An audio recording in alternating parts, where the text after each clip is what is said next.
Kawan-kawanku, selamat berjumpa. Sudah kangen, sudah rindu. Kali ini, hari ini, ayo kita ngobrol lagi. Assalamualaikum warahmatullahi wabarakatuh.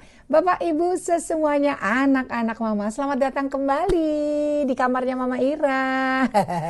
Selamat datang di Ira Maya Sofaril yang baru saja bergabung. Senang banget ya kalau kemarin-kemarin kita nonton beberapa episodenya Mama Ira.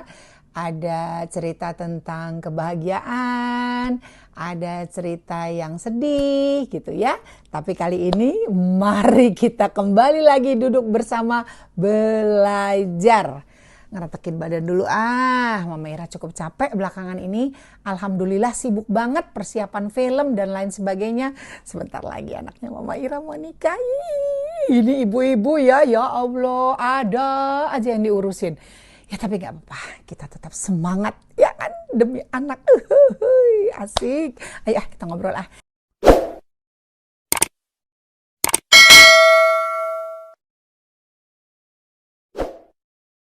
Nah kali ini kita akan belajar tentang hoarding disorder.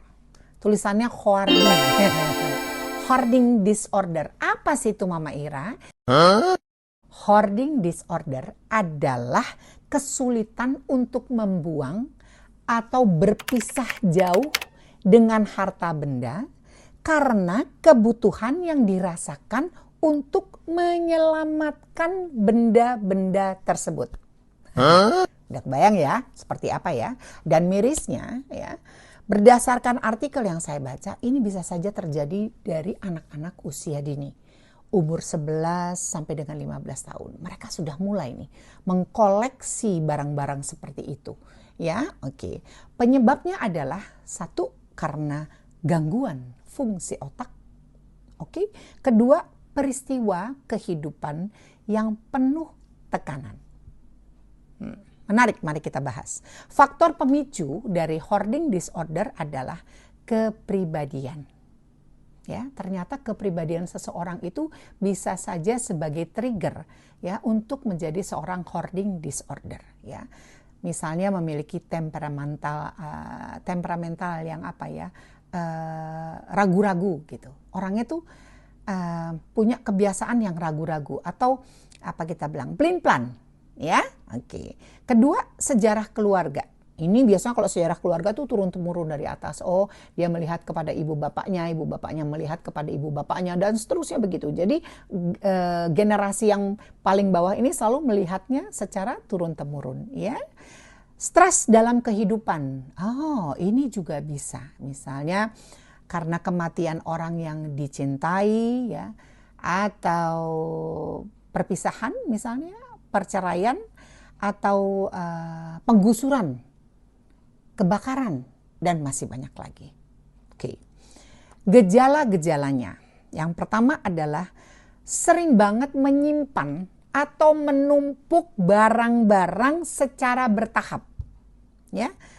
Jadi nggak bisa diapa-apain tuh barang. Ya. Misalnya gini, kita nih kan, misalnya kalau sejarah tadi turun-temurun ya, kita ambil contoh dari turun-temurun. Misalnya gini, orang tua kita punya barang elektronik tua, misalnya radio tua, TV tua, jam dinding tua, apa saja, mobil tua, atau apa saja yang dianggap itu menjadi sesuatu barang yang punya nilai sejarah dalam kehidupan kita, misalnya gitu. Jadi kita ngerasa bahwa barang-barang itu tuh harus dipertahankan. Gitu. Akhirnya kita simpan kan. Kita simpan, kita tumpuk, ya. Padahal belum tentu barang-barang itu bermanfaat untuk kita saat ini, ya. Ini kalau ambil pemicunya dengan alasan sejarah turun-temurun, ya, sejarah keluarga, seperti itu, gitu ya. Atau tadi misalnya lagi perceraian. Oh, ini barang sebetulnya aku tidak suka dengan mantan suamiku. Bukan curhat, bukan. Ini cerita, ilustrasi aja. Aku tidak suka dengan mantan suamiku. Tapi karena dia membelikan ini untuk aku pada zaman itu, sehingga aku tidak mau barang ini rusak. Biarkan memiliki nilai sejarah dalam kehidupanku dan anak-anakku. Halah, hari gini, ya kan? Kalau barangnya Gucci tua, kalau ada piring yang udah bopak, kalau ada ini segala macam yang ngerasanya udah nggak patut lagi dipertahankan dalam rumah, yang udah jelas-jelas nggak bisa dipakai walaupun punya nilai histori atau apa saja.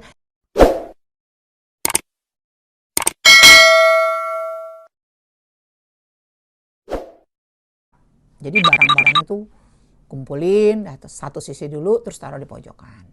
Besok dicari lagi barang lain, taruh lagi di pojokan. Terus aja begitu, ditimbun aja.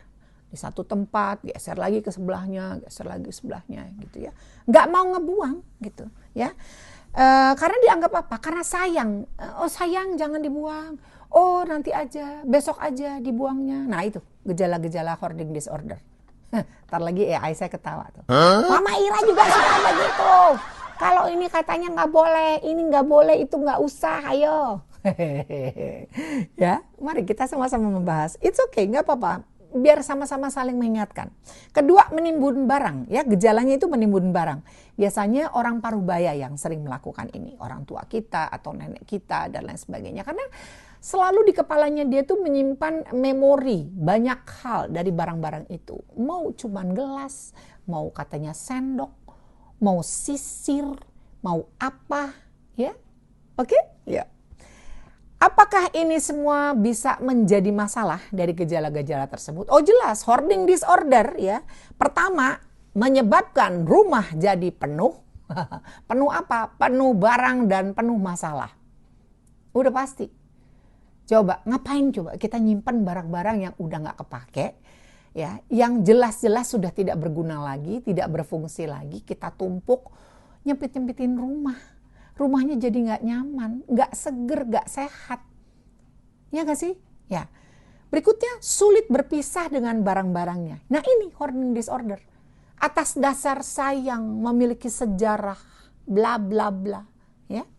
Nah ini lagi. Marah sama orang yang nyuruh barang-barangnya dibuang. Biasanya kita nih ya, kalau ngomong misalnya sama orang tua misalnya atau siapa, Mbah atau Yangti, boleh nggak itu panci yang udah nggak ada pegangannya dibuang atau diganti sama yang baru yang lebih keren gitu, yang lebih kekinian, boleh nggak? Ngamuk. Oh jangan.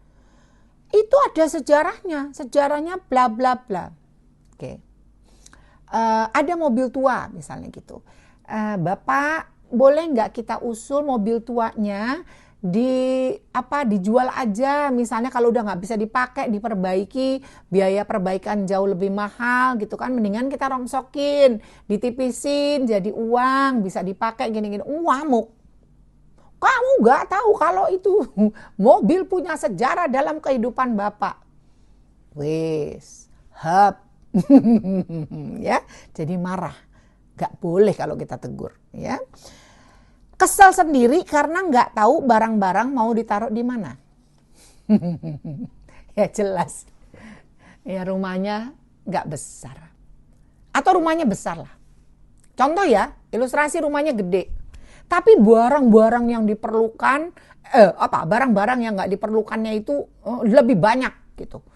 Jadi sama aja, sempit juga.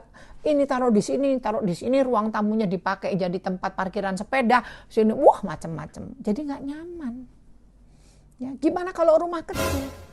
Mau jalan aja susah, ya kan? Buka pintu aja susah, ya kan? Itu yang bahayanya. Ya.